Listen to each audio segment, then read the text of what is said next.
Honorable ladies and gentlemen, the guest of honor, Prime Minister of the Federal Democratic Republic of Ethiopia, has now kindly joined us with high-level government delegates.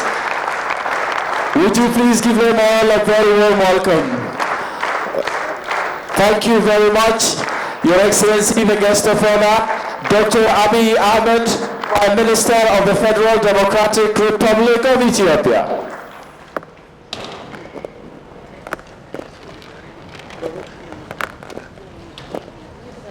One we start with is Emperor Haile Selassie I. Emperor Haile Selassie of Ethiopia presided over the foundation of the Organization of African Unity, the precursor of the African Union, and served as its first chairman. The emperor was also a mastermind behind the Pan-Africanism movement that aims to encourage and strengthen bonds of solidarity between all people of African descent worldwide. The establishment of the Organization of African Unity, or AU, seemed impossible due to a major rift created between African leaders on how the concept of African unity should be implemented. The disagreement among leaders resulted in the creation of two separate groups, Ethiopia and the Casablanca groups, that had opposing philosophical beliefs regarding the implementation of African unity. It was during this critical period in the continent's history that the emperor decided to intervene and work to bring the two groups to one. The visionary leadership of Emperor Haile Selassie I and the relentless diplomatic efforts of the then Foreign Minister of Ethiopia, Katama Yifru, directed the groups to reconcile their differences, thus ending the rift, and the OAU was established. The African Union unveiled the commemorative statue of Emperor Haile Selassie I on the premises of the African Union at the 32nd African Union Summit in Addis Ababa on the 10th of February 2019. The statue of Emperor the first is an important recognition to his efforts towards Africa's liberation and unity, leading to the formation of the Organization of African Unity, OAU, in 1960. Emperor Haile Selassie not only made Addis Ababa the major center for the Organization of African Unity, His Majesty also brought Ethiopia into the League of Nations and the United Nations. Would you please give a big round of applause, ladies and gentlemen, to the late Emperor Haile Selassie I of Ethiopia. His Majesty King Hassan II. His Majesty King Hassan II of Morocco, unceasing devotion to the cause of peace and unity throughout Africa was significant. His Majesty struggled to overcome the challenges of colonialism and bring prosperity for Morocco. His Majesty King Hassan II worked closely with Emperor Haile Selassie I on the cause of African peace and unity.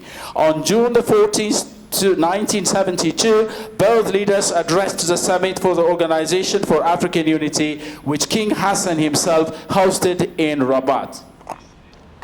His Majesty King Hassan worked closely with Emperor Haile Selassie I on the cause of African peace and unity. On June the 14th, 1972, both leaders addressed the summit of the OAU, which King Hassan himself hosted in Rabat. His Majesty King Hassan's dedication to and unwavering faith in the consolidation of unity and peace of our continent need to be remembered by all Africans.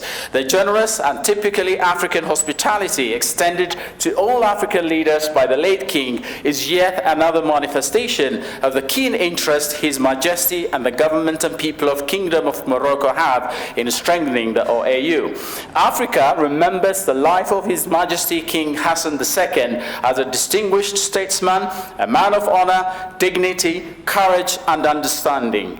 Africa will also remember King Hassan II as a Pan-Africanist and a founding father of the Organization of African Unity, and a man who genuinely believed in Africa's enduring struggle for peace, unity, and stability. Ladies and gentlemen, please put your hands together for His Majesty King Hassan II for the immense contribution.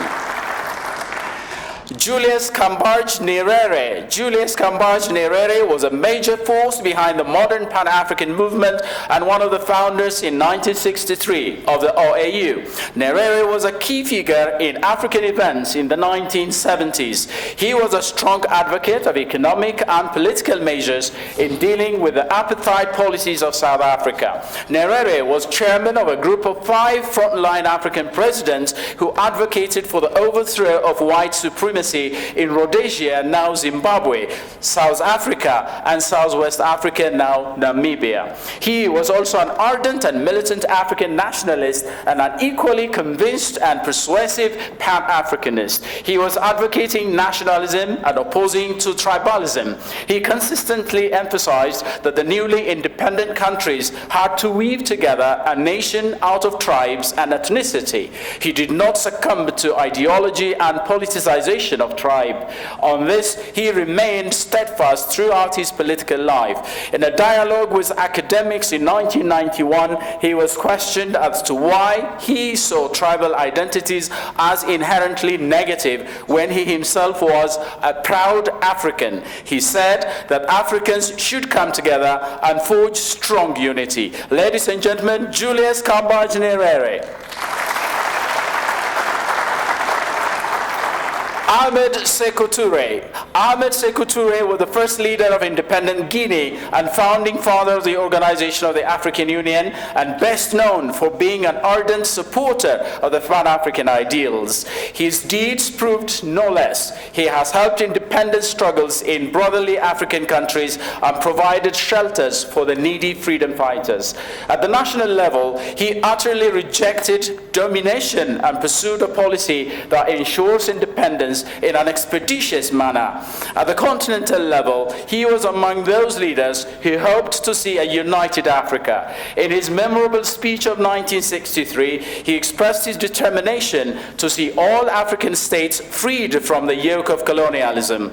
He will be remembered for boldly suggesting to effectively free those parts of Africa which were still under domination by our own means: political and diplomatic struggle, economic boycott of the backward colonial powers in order to achieve the objective of the liberalization or liberation.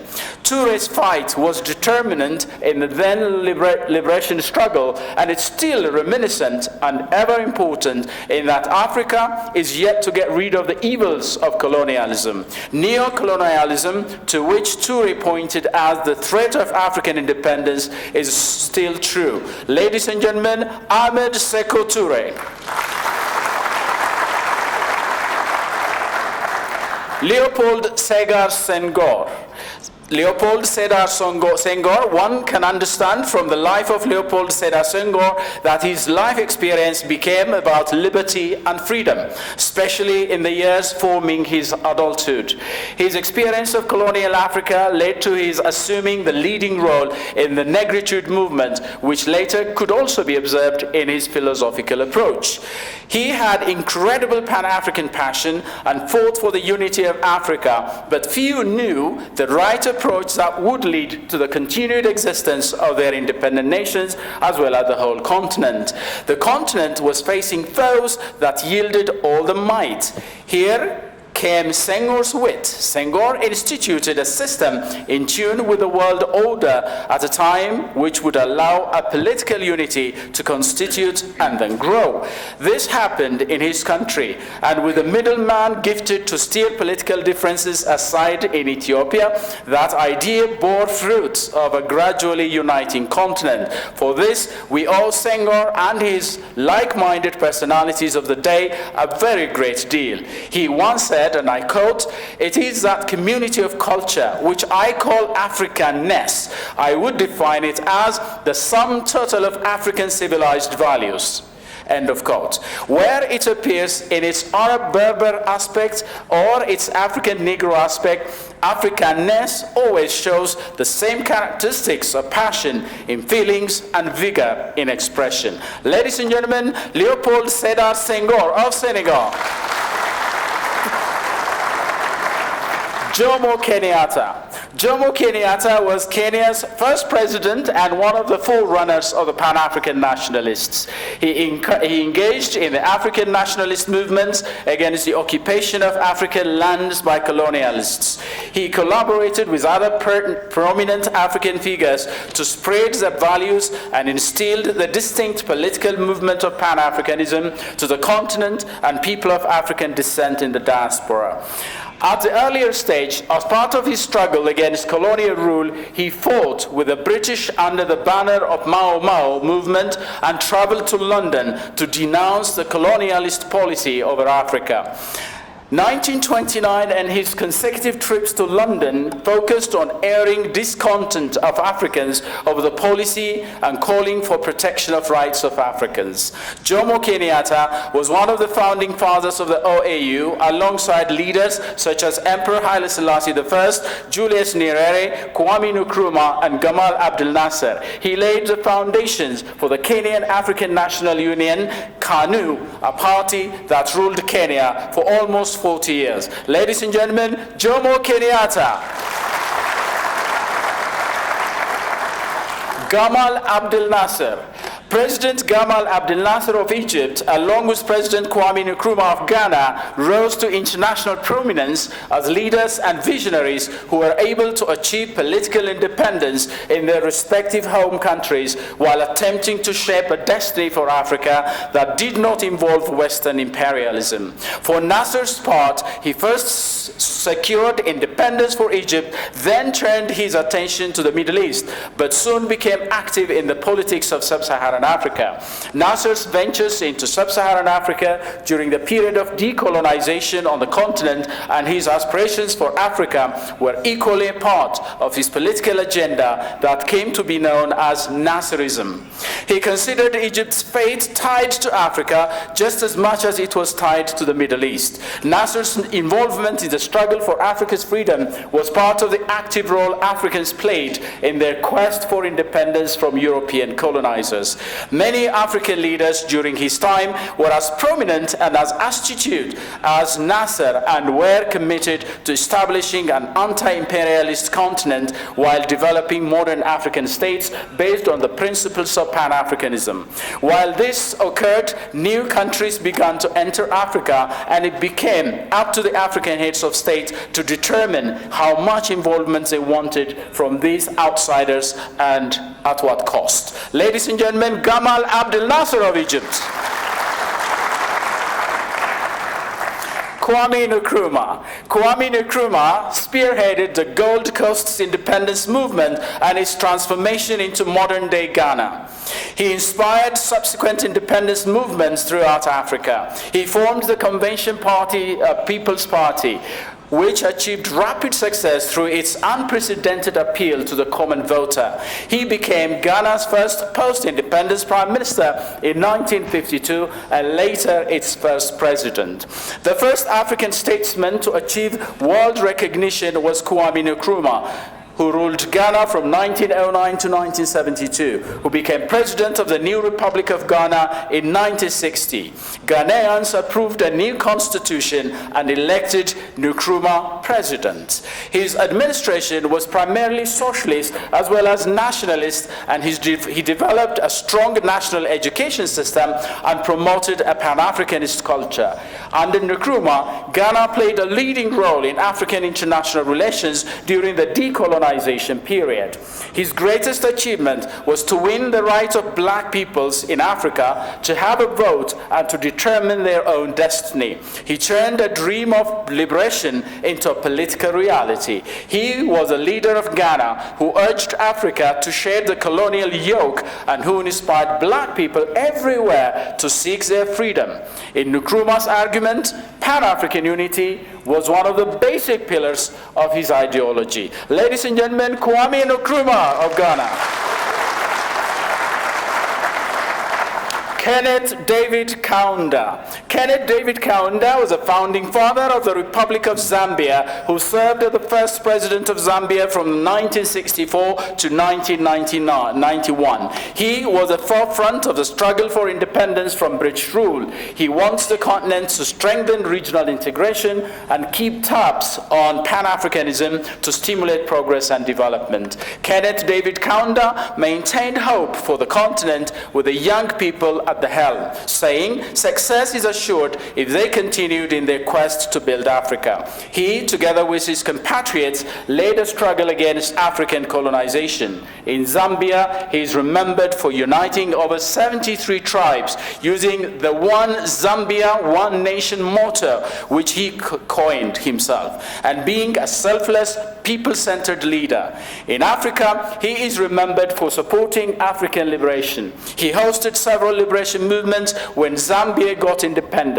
As a young professional, when he was in Tanzania, he was influenced by the work of President Julius Nyerere, who was spearheading particularly Pan-Africanism. This led him to think about African liberation and African ways of thinking and doing things. The end result was that he became a nationalist and Pan-Africanist. Ladies and gentlemen, Kenneth David Kaunda. Nelson Mandela. Nelson Rolihlahla Mandela, forgive me for that, was a South African anti-apartheid activist who served as the first president of South Africa from 1994 to 1999. He was the country's first black head of state and the first elected in a fully representative democratic election. Madiba's legacy includes the establishment of a constitutional democracy in South Africa and the replication of these values and ideals across Africa. He will be remembered as an ardent protagonist of Pan-Africanism who went out of his way to help solve some of Africa's most devastating conflicts. Nelson Mandela never wavered in his devotion to democracy, equality, and learning. Despite terrible provocation, he never answered racism with racism. His life is an inspiration to all who are oppressed and deprived, and to all who are opposed to oppression and deprivation. Madiba inspired South Africa, Africa, and the world at large with his vision of a democratic society free of racism and prejudice. He encouraged tolerance and forgiveness and helped us to imagine a future where the most vulnerable and marginalized people would be free from fear and war. Nelson Mandela transcended South Africa and Africa. He was eventually a moral compass for the world, an international figure whose legacy will continue to provide inspiration for generations to come. Ladies and gentlemen, Nelson Mandela of South Africa. Robert Gabriel Mugabe. Robert Gabriel Mugabe was a Zimbabwean revolutionary and politician who served as Prime Minister of Zimbabwe from 1980 to 1987, and then a president from 1987 to 2017. He was praised as a revolutionary hero of the African liberation struggle who helped free Zimbabwe from British colonialism, imperialism, and white minority rule. Mugabe's role as a freedom fighter in a war that liberated Zimbabwe and also helped in the fight against apartheid in South Africa was never in doubt. Mugabe was an icon of liberation, a Pan-Africanist who dedicated his life to the emancipation and empowerment of his people. His contribution to the history of his nation and continent will never be forgotten. Mugabe was also a staunch Pan-Africanist, like Ghana's Kwame Nkrumah, Julius Nyerere of Tanzania, DRC's Patrice Lumumba, and Libyan leader Muammar Gaddafi, who all believed African resources were for Africans only and not for exploitation and the benefits of colonial masters. Ladies and gentlemen, Robert Gabriel Mugabe. Abubakar Tafawa Balewa, Abubakar Tafawa Balewa was a Nigerian politician and the only prime minister of an independent Nigeria. Originally a trained teacher, he became a vocal representative of the majority interests as one of the few educated Nigerians of his time. He was also an international statesman, widely respected across the African continent as one of the leaders who encouraged the formation of the Organization of African Unity, or AU. Prime Minister Balewa helped shape early foreign policy of Nigeria in line with Pan-Africanism. In 1960, he was instrumental in negotiating a settlement between factions in the Congo Civil War. He led his government in a vocal protest of the Sharpeville massacre in South Africa and attempted unsuccessfully to persuade other British Commonwealth nations to expel South Africa because of its apartheid policies. Balewa also was one of the African leaders who encouraged the formation of the Organization of African Unity, or AU. He was an important leader in the formation of the Organization of African Unity and creating a cooperative relationship with French-speaking African countries. Ladies and gentlemen, Abubakar Tafawa Balewa.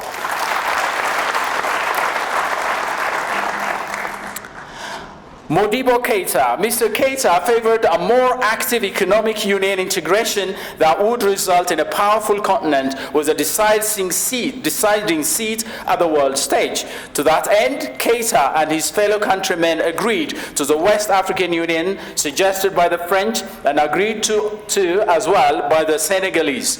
Keita's acceptance emanated from the need to liberate the national and continental economies and decree an all-out independence. Keita proved to be a strong voice in the groups that he has ascribing to, and later in the Union, bringing together different voices for a common goal. He indeed was a helping hand to the mediators in bringing the Union to fruition. It was also important that he was a proponent to a non-violent territorial integrity of the continent. This saved us time and lives that would have been otherwise lost to no cause. The threats that we face today were clearly pointed out then by Keita. The need for cooperation in the fields of defense and security shows that Keita had the agency to foretell what the future held if the continent remained divided. Ladies and gentlemen, Modibo Keita. William V.S. Tubman. William Tubman's presidency was marked by great change in the economy, politics, and social environment of Liberia and Africa as a whole. During the decolonization era, President Tubman enjoyed great international stature as one of Africa's leading statesmen. His presidency coincided with Africa's dramatic transition from a continent of colonies to a continent of independent states. In 1944, as Tubman began his first term as president, only 4 independent states existed in Africa: Egypt, Ethiopia, South Africa, and Liberia. By the time of his death in 1971, there were 40 independent African states. Tubman believed in a future determined through consultations among Africa's leaders, and he favored an organization that featured African political cooperation and consultation among its leaders, rather than the continental government model. A series of conferences and smaller meetings and behind-the-scenes talks ensured to form African organization, and Tubman was active in all these. On May the 25th, 1963, 33 independent African countries signed the Charter for the Organization of African Unity, or AU, in Addis Ababa, Ethiopia. Liberian President Tubman and his Secretary of State, Rudolph Grimes, played key roles in drafting and negotiating the final document. Ladies and gentlemen, William V.S. Tubman. Ahmed Ben Bella. President Ben Bella devoted most of his life to fighting for the liberation of his country, for which he made huge sacrifices. He embarked very early upon in the anti-colonial struggle, which culminated in the independence of Algeria in July 1962. In the vision of President Ahmed Ben Bella, the liberation of Algeria could not be completed so long as the entire continent was not also freed from the yoke of foreign and racial domination. Organization. Accordingly, during the founding summit of the Organization of the African Unity, OAU, in Addis Ababa in May 1963, he urged his African peers to die a little or even completely to complete the decolonization agenda and the struggle against apartheid and racial discrimination. In this context, he was a staunch supporter of African unity, driven as he was by the conviction that without unity, Africa would not be able to meet the challenge of recovering her freedom and dignity. Former President Ben Bella's commitment to the Pan-African cause never abated. Thus, in 2007, he accepted at the request of Mr. Alpha Omar Konare, then chairperson of the Commission, to head the AU Panel of the Wise, one of the pillars of the African peace and security architecture, which is notably mandated to support conflict prevention efforts on the continent. Ladies and gentlemen, President Ahmed Ben Bella. Flexi Houphouët Boigny. For over 3 decades after it attained independence in 1960, Côte d'Ivoire enjoyed political stability and relative socio-economic prosperity under its founding leader, President Félix Houphouët Boigny. As head of state in Francophone Africa's country, the late President Houphouët Boigny exerted a significant influence in the neighboring Francophone countries, so much so that he initiated profound political change in his region. Félix Boigny symbolized freedom for his country in the time of oppression and marginalization. Boigny's conception of African unity prevailed during his time. For him, this unity must be progressive, sub-regional, and finally continental, OAU, today AU, respectful of national sovereignties, concerned with concrete achievements rather than rushed supranational political constructions. Unlike many African leaders who immediately demanded independence, Mr. Boigny wished for a careful transition. According to him, political independence without economic independence was worthless. He also invited Nkrumah to meet up with him in 10 years to see which one of the two had chosen the best approach towards independence. Throughout his life, he played a significant role in politics and the decolonization of Africa. Ladies and gentlemen, Félix Houphouët Boigny. Samora Machel. Samora Moises Machel was a Pan-African freedom fighter and first leader of independent Mozambique. Samora Machel was a visionary leader who looked beyond the suffering of the day, who saw the opportunity for the future of a free Africa with a new mentality. He was against neo-colonialism. He was, or as he vowed, to continue fighting it in independent Mozambique to ensure complete freedom and equality for all his countrymen and Africa. He said, and I quote, "Colonialism is a crime against humanity. There is no humane colonialism. There is no democratic colonialism. There is no non-exploitative colonialism." End of quote. Samora Machel unconditionally welcomed the liberation fighters in Mozambique and dedicated his life to the complete emancipation of Southern Africa. He inspired many fellow Africans to build a society free of prejudice, racism, patriarchy, and exploitation. Samora Moises Machel, often referred to as the Son of Africa, dedicated his life to attaining independence, African unity, peace, and economic freedom. The life of this revolutionary and Pan-African leader was curtailed, and Africa once again lost an opportunity for the emancipation of the African continent from economic bondage. Africa will live to mourn and remember this anti-imperialist and revolutionalist as one of the great Pan-African leaders. Ladies and gentlemen, Samora Machel.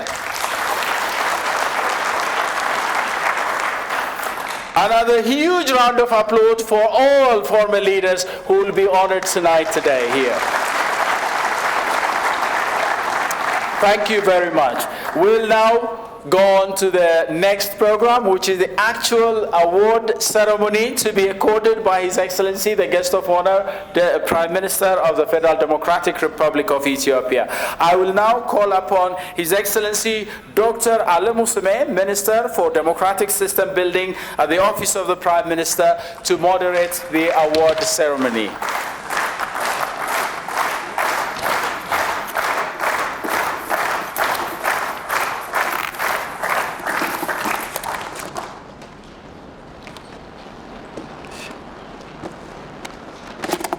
Thank you.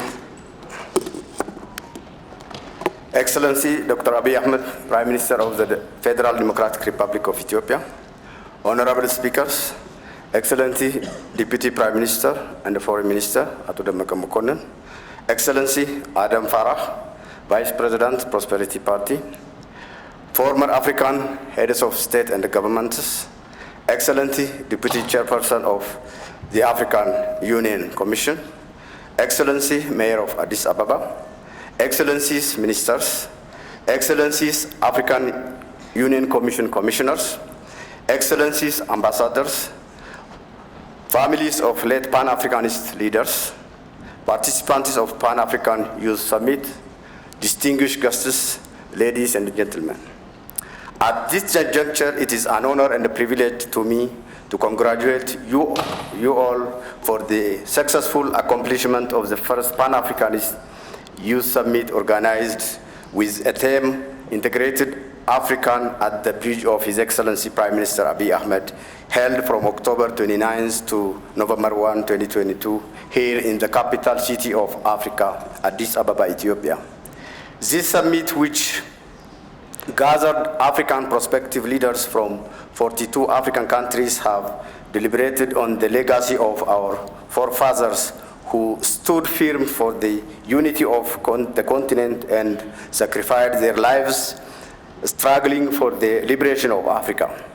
Participant African youths have also charted out the way forward for the upholding this Pan-Africanism spirit at this critical juncture to determine the fate of our mother continent.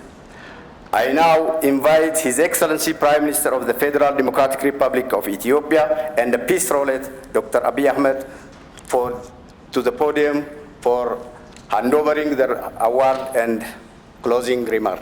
Please, Your Excellency.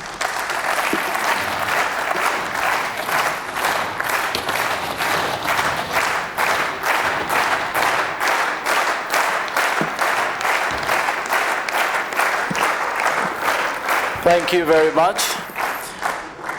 Your Excellency, the guest of honor, Prime Minister Dr. Abiy Ahmed of the Federal Democratic Republic of Ethiopia, once again for joining us for this grand award ceremony. Thank you all very much. You may be seated.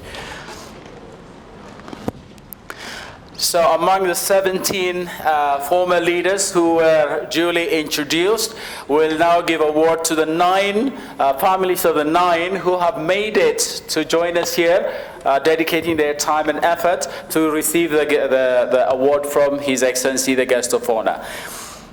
The first in the list, Emperor Haile Selassie I, families of Emperor Haile Selassie I.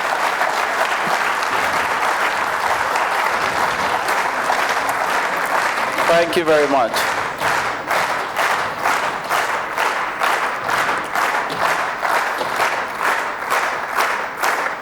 A Lifetime Achievement Award on this Youth Leadership Summit. As it is closing here in Addis Ababa, we duly recognize and honor former leaders who have fought for Pan-African causes. Ladies and gentlemen, Emperor Haile Selassie I, once again.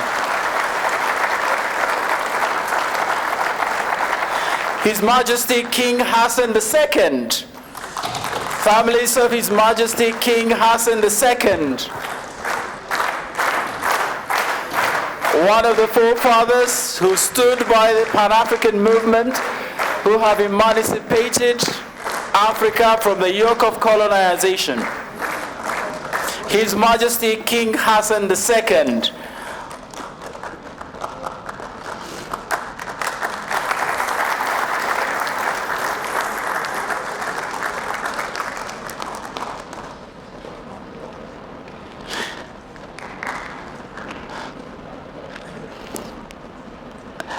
Julius Kambaj Nyerere, families of Julius Kambaj Nyerere. Thanks to these forefathers, Africa is on the rise, ladies and gentlemen. Thank you for the great foundation work they have laid down for us for fighting for the cause of Africa through a struggle and movement called Pan-Africanism. Julius Kambaj Nyerere, a big round of applause. Thank you very much, madam. Kenneth David Kaunda.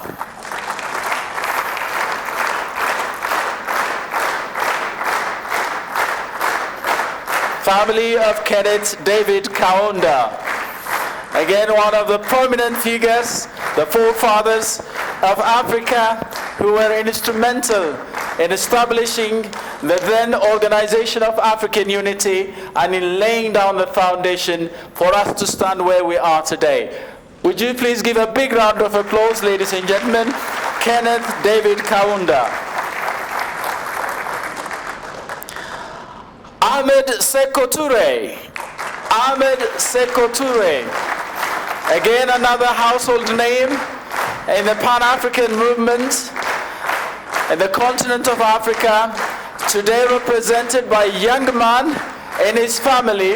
What a great connection between the past and the present, ladies and gentlemen, which is a very important theme of this continental event or summit. Ahmed Sékou Touré.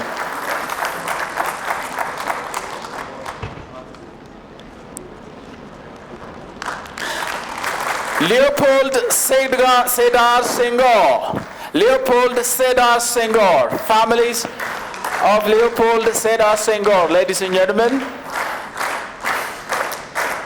Again, another very prominent figure in the establishment of the Organization for African Unity, one of our forefathers in the struggle for emancipation of Africa.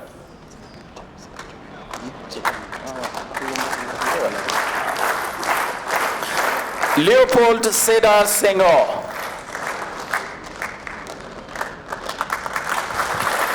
We continue to honor our forefathers. We continue to give due regard and respect to those fathers who had the vision at a time when it was all dark, ladies and gentlemen. Because of them, we stand free today. A big round of applause again, ladies and gentlemen. Leopold Sédar Senghor. Flexi Hofet Boigny. Flexi Hofet Boigny. My apologies if there is any mispronunciation, ladies and gentlemen.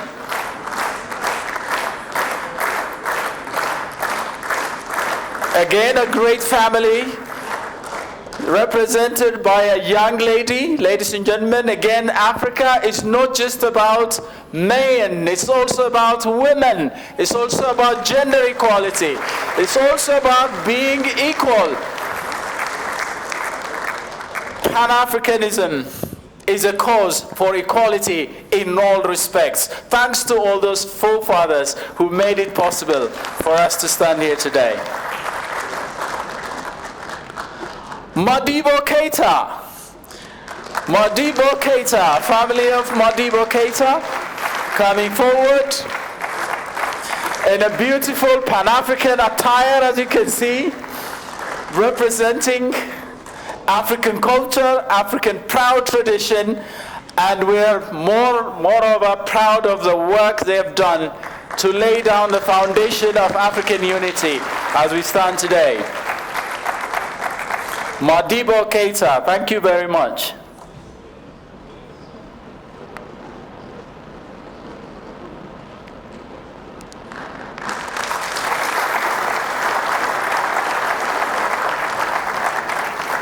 And Robert Gabriel Mugabe, ladies and gentlemen. Robert Gabriel Mugabe, another very prominent name. Another huge household when it comes to Africa, when it comes to Pan-Africanism, when it comes to emancipating Africa from the yoke of colonization. Robert Gabriel Mugabe. We are proud of the family. We are proud of all those who have made it possible for us to be proud of Africans today. We are proud Africans because of the foundation that they laid for us, ladies and gentlemen. A big round of applause. Robert Gabriel Mugabe. So one huge round of applause to all who have made it to join us here in Addis Ababa, representing the families of all those forefathers, 9 of whom have been represented by their families today. The remaining will be addressed through diplomatic channels, through their embassies in Addis Ababa. Honorable ladies and gentlemen, finally, it's a great pleasure, a unique privilege for me to invite His Excellency, the guest of honor, Dr. Abiy Ahmed, Prime Minister of the Federal Democratic Republic of Ethiopia, to make some closing remarks.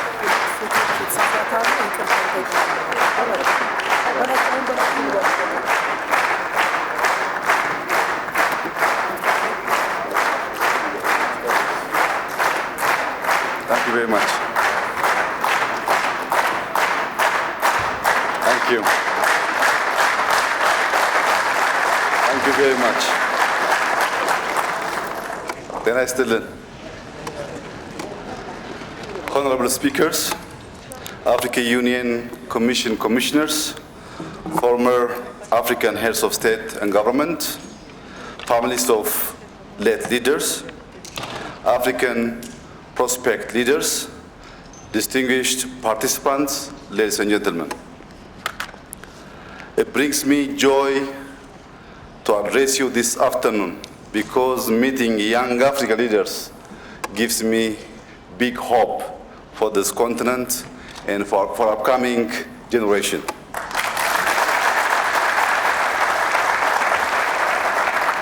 Young African leaders, Africa's journey to prosperity is inevitable. Many things are working in Africa's favor. By 2030, 40% of global youth will be African. The next generation of African and global leaders is sitting among us, you and you. Africa's economic growth rate has ticked upward since the dawn of the new millennium. We are leapfrogging into the future at an accelerating rate. Startups, creative individuals, and innovations are flourishing in Africa. Technologies from Africa are spreading across the continent and beyond, tackling some of the continent's biggest challenges with homegrown technologies. Africa is embracing the fourth industrial revolution. We recently held the Pan-African Artificial Intelligence Conference and developed strategies for achieving sustainable development through harnessing the power of emerging technologies. Continuing the favorable economic trajectory requires structural transformation of our economies. Diversifying production, increasing trade and competitiveness, and shifting from our role as producer of raw materials to higher value-added production by accelerating industrialization will create prosperous nations. African resources are abundant. We hold a considerable proportion of the world's natural resources, both renewable and non-renewable. Our assets are more than our liabilities. However, our economic sovereignty has been caught in a vicious cycle of lack, and our state autonomy has been vulnerable to interference. Lack of care, malnutrition, and unemployment have been challenging for years. We need to be innovative and skilled in meeting globalization challenges.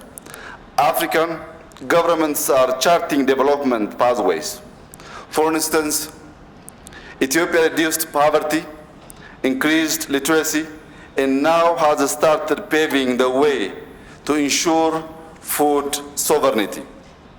Through Green Legacy, Ethiopia is pursuing self-reliance and green diplomacy. Green Legacy focuses on boosting afforestation, sequestering carbon from the atmosphere, improving the livelihoods of citizens, and promoting green behavior.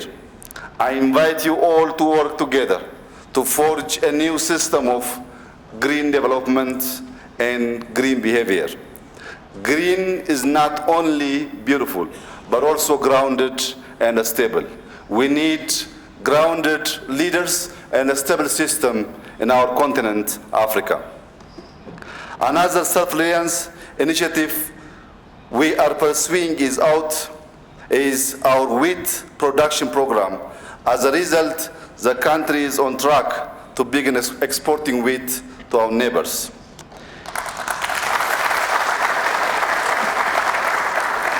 Young leaders, I dare you to reimagine your future, our future, Africa's future. Reimagine our future by shaping how the world perceives Africa. World views are a driver for transformation and prosperity. What we speak to Africa echoes back. Let us no longer talk of deprivation and lack, but abundance, success, and hope. Radiating a positive energy is very important for upcoming generation. Excellencies, ladies and gentlemen, let's claim our achievements. We see many young African entrepreneurs creating transformative solutions and continuing to be innovative in crucial sectors relevant to our continent. We need to nurture innovation and support innovators. Ethiopia has just inaugurated the first talent school to train young people on how to create, run, and manage businesses so that their creativity and efforts will bear fruit that will not only improve their lives but also benefit the entire region's economic gains. After all, education's utility is to anticipate and solve legitimate dilemmas on the ground and thus build skills beyond the classroom. Skills development is essential for increased productivity, inclusive economic growth, and poverty reduction. Innovation is a core tenet in Ethiopia. We have recently inaugurated the first science museum where more than 500,000 visitors were awed and inspired by science. Excellencies, ladies and gentlemen, as Africans, we must stay on the path that our forefathers paved.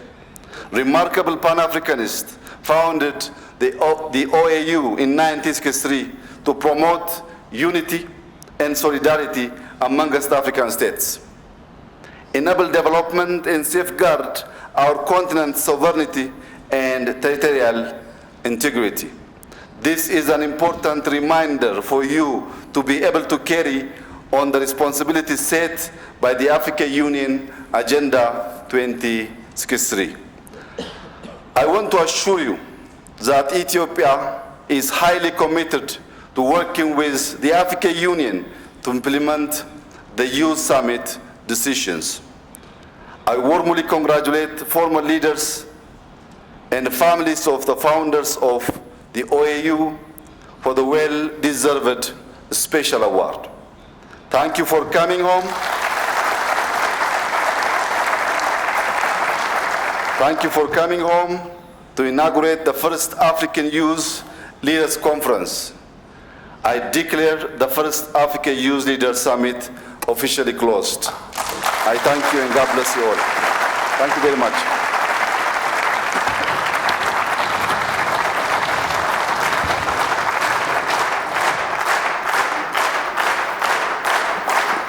Thank you very much. the guest of honor, Your Excellency Dr. Abiy Ahmed, Prime Minister of the Federal Democratic Republic of Ethiopia, for officially declaring this important continental summit closed.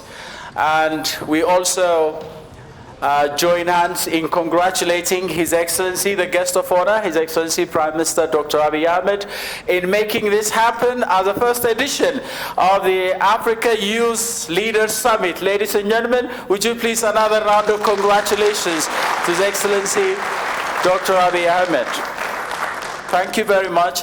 Earlier on the presentation of the former leaders who we recognized and honored with a special award ceremony on the Pan-Africanism Lifetime Achievement, we sincerely apologize for a mix-up in the picture and a bit of presentation of their background.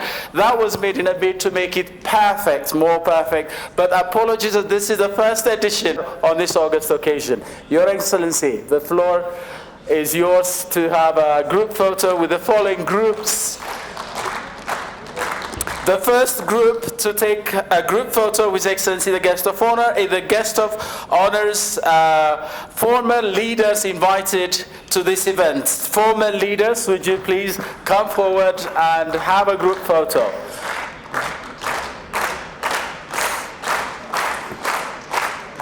We all build on what was done before. As we recognize former leaders, it means that it is sure to sustain Africa's vision, Africa's dream to be an independent, fully economically, diplomatically, and what have you, independent continent. Thanks to our four leaders, former leaders.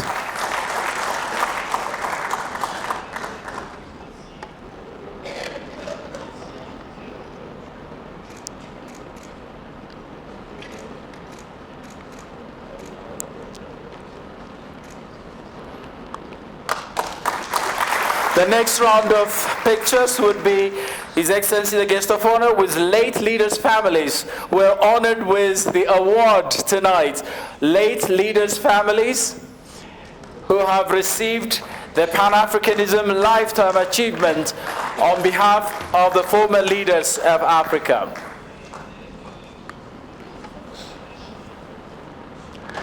The seeds of those visionary leaders have borne fruits thanks to those who laid the foundation. Today, for the first time ever, in its first edition, Ethiopia has launched the Africa Youth Leaders Summit, on which we have honored and dignified former leaders, Pan-Africanists, with an award known as Pan-Africanism Lifetime Achievement Award. These are the families of former leaders or leaders' families.